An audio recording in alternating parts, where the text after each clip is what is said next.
உலக மக்கள் எல்லோருக்கும் வணக்கம். நான் உங்கள் ஜி கோபால் பேசுகிறேன். இன்னைக்கு நம்ம பேசக்கூடிய தலைப்பு என்னன்னா மே மாத பலன்கள். இந்த மே மாத பலன்கள் ஆகப்பட்டது விருச்சக ராசிக்காரர்களுக்கு எப்படி இருக்க போகிறது, இதை பத்தி தான் இந்த வீடியோல டீட்டெயிலா பார்க்க போறோம். அப்ப இந்த விருச்சக ராசிக்காரங்களுக்கு இந்த மாத கிரக அடைவுகள் எப்படி இருக்குன்னு பார்க்கலாம். மேசத்துல சூரிய பகவான், ரிஷபத்துல குரு பகவான் சுக்கிர பகவான், கன்னியில கேது பகவான், கும்பத்துல சனி பகவான், மீனத்துல ராகு பகவான், செவ்வாய் பகவான், புதன் பகவான். இதுதான் இந்த மாத கிரக அடைவுகள். அப்ப இந்த மாத கிரக அடைவுகளை பொறுத்து உங்களுக்கு பலன் சொல்லணும். இந்த மாத கிரக அடைவுகளை பொறுத்து உங்களுக்கு பலன் சொல்வதற்கே எனக்கு சந்தோஷமா இருக்குது. எப்படின்னா உங்களுக்கு அந்த குரு பகவானுடைய பார்வை உங்களுடைய ராசி மேலேயே படுது. அப்ப அந்த குரு பகவான் ஆப்பட்டது உங்களுக்கு 6ஆம் இடத்துல இருந்து பல சிரமங்களையும் பல கஷ்டத்தையும் வாழ்க்கையில சொல்ல முடியாத சில பிரச்சனையும் சிலருக்கு கொடுத்து அதுல துவண்டு போய் எந்திரிக்க முடியாத அளவுக்கு நம்ம வாழ்க்கை அவ்வளவுதான் முடிஞ்சு போச்சு, நாம நீ எந்திரிக்க முடியாது, நம்மளால ஜமாளிக்க முடியல, நம்ம அவ்வளவுதான் அப்படின்னு நினைச்சவங்களுக்கு கூட இந்த குரு பயிற்சி அவங்களை எந்திரிச்சு நிக்க வச்சு அவங்களை ஆள வைக்கும். அந்த மாதிரியான குரு பகவான் ஆப்பட்டது மே மாசம் 1ஆம் தேதி உங்களுடைய ராசிக்கு 7ஆம் இடத்துக்கு பயிற்சி ஆயிருக்கிறாரு. அந்த 7ஆம் இடத்துக்கு பயிற்சி ஆகி அந்த 7ஆம் பார்வையாக உங்களுடைய ராசியை பார்க்கிறாரு. நீங்க கூட வருத்தப்படுவீங்க, என்ன சார் எங்களுக்கு எந்த குரு பயிற்சியும் எங்களுக்கு பலன் கொடுக்கல, எந்த சனி பயிற்சியும் எங்களுக்கு பலனை கொடுக்கல, எந்த ராகு பயிற்சியும் பலனை கொடுக்கல அப்படின்னு வருத்தப்படுவீங்க. வருத்தப்படாதீங்க விருச்சிக ராசிக்காரங்களே. எப்படி இருந்தாலும் கால சூழ்நிலை ஒரு நாள் மாறும். அந்த மாறக்கூடிய நேரம், மாற்றம் தரக்கூடிய நேரம், உங்களுடைய வாழ்க்கையை பொன்னாக்கக்கூடிய நேரம் இந்த பீரியட்ல கண்டிப்பா வந்தாச்சு. அப்ப இந்த விருச்சக ராசிக்காரங்களாகப்பட்டது இப்ப காலபுருஷ தத்துவத்துக்கு 8வது ராசி உங்களுடைய ராசி.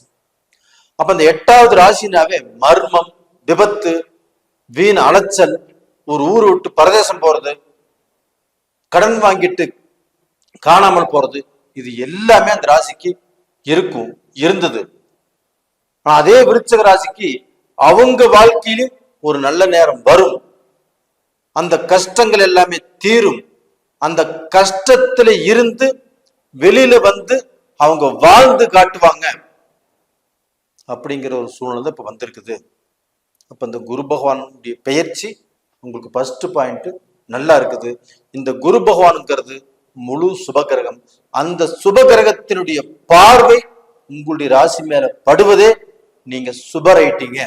உங்களுக்கு எந்த தோஷங்கள் இருந்தாலும் பலிக்காது, எந்த கெட்ட கிரகத்தோடு சேர்ந்திருந்தாலும் பலிக்காது, எந்த கெட்ட கிரகத்துடைய பார்வை உங்க மேல பட்டாலும் பலிக்காது. இது அற்புதமான டைம், ஒரு அருமையான டைம். நீங்க பல வருஷங்களாக பல மாதங்களாக ரொம்ப ரொம்ப கஷ்டப்பட்டு, அந்த கஷ்டம்ங்கிறது சொல்றதுக்கே வார்த்தை இல்லை. உங்களுக்கு நல்லா இருக்கிறீங்களான்னு கேட்டா நீங்க என்ன சொல்றதுன்னே தெரியாம முழிக்க வேண்டிய சூழ்நிலை வந்தாச்சு. அந்த மாதிரி சூழ்நிலை இருந்தவங்க இன்னைக்கு அந்த சூழ்நிலை மாறப்போகுது.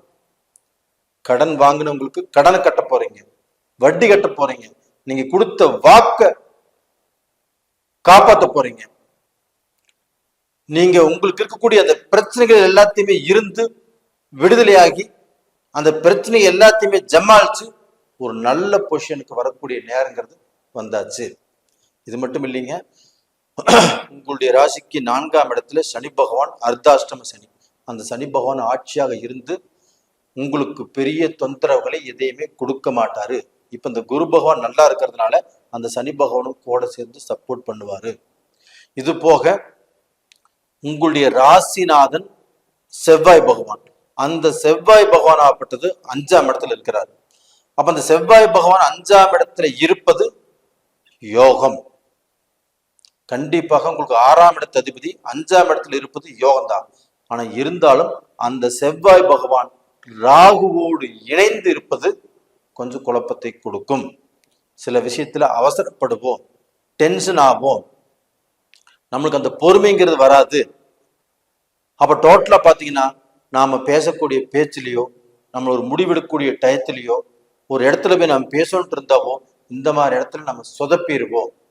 அப்போ சில நேரங்கள்ல சில டென்ஷன், சில ப்ரெஷர், இது எல்லாமே பார்க்க போனா நம்மளை தவறுதலாக முடிவெடுக்க வைக்கும், தவறுதலாக பேச வைக்கும்.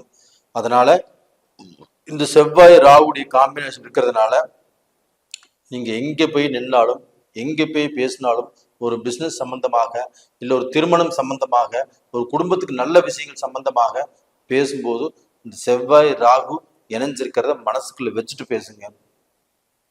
அப்படி இல்லைன்னா நீங்க பேசக்கூடிய அந்த சூழ்நிலையில உங்களுக்கு தெரிஞ்சவங்க யாரா இருந்தா அவங்கள பேச சொல்லுங்க. இதுதான் நல்ல விஷயம்.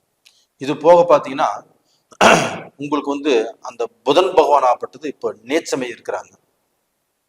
அப்ப அந்த புதன் பகவான் நீச்சமே இருக்கிறாங்கன்னா இதே மே 10ஆம் தேதி மேசத்துக்கு வந்துடுறாங்க அவங்க. அப்ப அந்த மே 10ஆம் தேதிக்கு மேல அந்த புதனுடைய அனுகிரகம் உங்களுக்கு நல்லா இருக்கும். அந்த 10 நாட்கள், மே 10 நாட்கள் பாத்தீங்கன்னா அந்த புதனாகப்பட்டது படித்த மாணவர்களுக்கு சரியில்லை. அவங்க எஜுகேஷன்ல இம்ப்ரூவ் பண்ணனாலும் சில குழப்பங்கள் வரும். ஒரு காலேஜ் போய் வேற கண்ட்ரில போய் பார்க்கணும்னாலும் கண்டிப்பாக தடங்கள் உருவாகும். இந்தியாவில் பார்த்தாலும் தடங்கள் உருவாகும். ஒரு இன்டர்வியூவுக்கு போனாலும் தடங்கள் உருவாகும். இது எல்லாமே அந்த மே 10ஆம் தேதிக்கு மேல நல்லா இருக்கும். அந்த மே 10ஆம் தேதிக்கு மேல அந்த சூரிய பகவானும் அந்த புதனும் இணைவாங்க. அந்த சூரிய பகவானும் புதன் பகவானும் இணைவதனால அந்த சூரிய பகவான் ஆகப்பட்டது உங்களுக்கு 10ஆம் இடத்து ஆதிபத்தியம் பெறாங்க. அந்த 10ஆம் இடத்து ஆதிபத்தியம் பெறக்கூடிய அந்த சூரிய பகவான் உச்ச பலத்தோடு இருக்கிறாங்க. அப்ப அந்த உச்ச பலத்தோடு இருக்கும்போது உங்களுக்கு தொழில மேன்மை, நீங்க செய்யக்கூடிய வேலையில மேன்மை. அந்த சூரியனுங்கிறது ஒரு ராஜ்ய கிரகம், ஒரு அந்த நவகிரகங்களினுடைய அரசன். அப்ப அந்த சூரிய பகவான் ஆகப்பட்டது உங்களுக்கு கெடுதலை பண்ண மாட்டாரு. அப்ப அந்த மே 14 வரைக்கும் 15 வரைக்கும் அந்த சூரிய பகவான் மேசத்தில் இருப்பாரு. அப்ப அந்த மேசத்திலிருந்து உங்களுக்கு செய்ய வேண்டிய நல்லதை செஞ்சுட்டு தான் கண்டிப்பாக அடுத்து ரிஷபத்துக்கு போறாரு. அப்ப டோட்டலா பாத்தீங்கன்னா அந்த சூரியனும் உங்களுக்கு நல்லதை செய்யக்கூடிய இடத்துல இருக்கிறாரு. அந்த சூரியன் கூட புதன் இணைவதனால உங்களுக்கு படிப்பு விஷயங்கள், காலேஜ் சம்பந்தப்பட்ட விஷயங்கள், இன்டர்வியூ சம்பந்தப்பட்ட விஷயங்கள், நீங்க எந்த முயற்சிகள் எடுத்தாலும் கண்டிப்பாக நடக்கும். இது போக பாத்தீங்கன்னா உங்களுக்கு அந்த குரு பலன். அப்ப அந்த திருமண யோகம் இருக்குதா அப்படின்னா கண்டிப்பாக இப்ப அந்த திருமண யோகம் உங்களுக்கு வந்திருக்குது. அப்போ நீங்க சென்ற காலங்கள்ல திருமணம் பொண்ணு பார்த்து மாப்பிள்ளை பார்த்து இப்ப கல்யாணம் எல்லாம் பிக்ஸ் பண்ணி மண்டபத்துல கூட நிறைய பேருக்கு தடுங்கலை இருக்குது. இல்ல அடுத்தவங்கனாலையும் பிரச்சனைகள் இந்த கல்யாணம் தடுங்கலை இருக்குது. அதே சமயத்துல பொண்ணு பார்த்தோ மாப்பிள்ளை பார்த்தோ அவங்க கட்டலையும் சொல்லியிருக்கிறாங்க. இந்த மாதிரி பிரச்சனைகள் எல்லாமே நிறைய நீங்க சந்திச்சிட்டீங்க. இந்த பீரியட்ல 3 வருஷம் 5 வருஷம் கல்யாணம் ஆகாம இருக்கிறவங்க இந்த பீரியட்ல கண்டிப்பாக திருமணம் நடக்கும். உங்க வீட்டுல இந்த திருமண பேச்சுங்கிறது கண்டிப்பா நடக்கும். அந்த விசேஷங்கள் நடக்கும். கண்டிப்பாக உங்களுடைய வீட்டுல அந்த திருமண கலை கட்டும். இது கண்டிப்பாக உறுதி.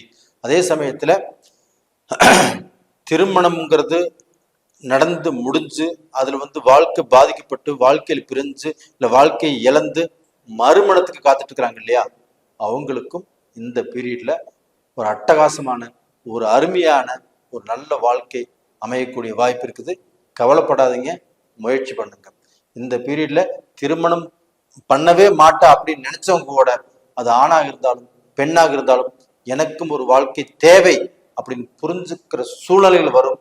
கண்டிப்பாக அவங்களுக்கு அந்த திருமண எண்ணங்கள் திருமணம் பண்ணிக்க ஒத்துக்குவாங்க. இதே சமயத்துல குடும்பத்துல ரொம்பவே மனஸ்தாபங்கள், மன கஷ்டங்கள், மன உளைச்சல், கணவன் மேல நம்பிக்கையே இல்லாம போச்சு, இவர் இங்க நம்மளை காப்பாத்துறாரு, இவர்னால நமக்கு நிம்மதியே இல்லை, நாம் எவ்வளவு கஷ்டப்பட்டு எவ்வளவு வேலைக்கு போய் நம்மளை வந்து நல்லா கொஞ்சம் ஏத்துக்கல அப்படின்னு குடும்பத்துல வேண்டா வெறுப்பா வாழ்ந்துட்டு இருக்கிறவங்க கூட இந்த பீரியட்ல கணவனை மனைவி புரிஞ்சு, மனைவியை கணவன் புரிஞ்சு அந்த வாழ்க்கையில நல்ல சந்தோஷமாக வாழ்வதற்குண்டான வாய்ப்புகள் இப்போ உருவாயிருச்சு. இதனால கண்டிப்பாக இதற்கு மேல கஷ்டமே இல்லாமல் நீங்கள் இருவரும் சேர்ந்து உங்களை சுத்தி உள்ள பிரச்சனைகளை கண்டிப்பா நீங்க தீர்த்துக்கிறதுக்கு முயற்சி பண்ணுவீங்க. அப்போ உங்களுக்கு வந்து உறவினர்களும் பகையா இருந்தவங்களும் இப்போ உறவாவாங்க. உங்க நெய்பர்ஸும் உங்களுக்கு வந்து சண்டை சச்சரவு மனஸ்தாபம் இருந்தாலும் அவங்களும் உங்களுக்கு ஒன்று கூடி வருவாங்க. இது மாதிரி நல்ல விஷயங்கள் நடக்கவிருக்கிறதுங்க. விருச்சிக ராசிக்காரங்களே கண்டிப்பா நீங்க நல்லா இருப்பீங்க. நேயர்களே, இந்த பதிவு பிடிச்சிருக்குன்னு நினைச்சேன். பிடிச்சிருந்தா லைக் பண்ணுங்க, சப்ஸ்கிரைப் பண்ணுங்க, ஆல் அப்படிங்கிற பெல் பட்டனை ப்ரெஸ் பண்ணிக்கோங்க. உங்களுடைய ஜென்ம ஜாதகத்துல உங்களுக்கு என்ன நட்சத்திரம், என்ன ராசி, என்ன லக்னம், இது தெரிஞ்சு உங்களுக்கு என்ன தசை நடக்குது, அந்த தசை தோஷமா இல்லை யோகமா இல்லை நமக்கு நல்லது செய்யுமா அப்படிங்கிற பார்த்துட்டு அடுத்த முயற்சி பண்ணுங்க. அப்படி பார்க்கணும்னு நினைச்சீங்கன்னா கீழே 2 நம்பர் கொடுத்துருக்குறோம், வாட்ஸ்அப் பண்ணுங்க, கால் பண்ணுங்க. உங்களிடமிருந்து விடைபெறுவது உங்களின் ஜி கோபால். நன்றி, வணக்கம்.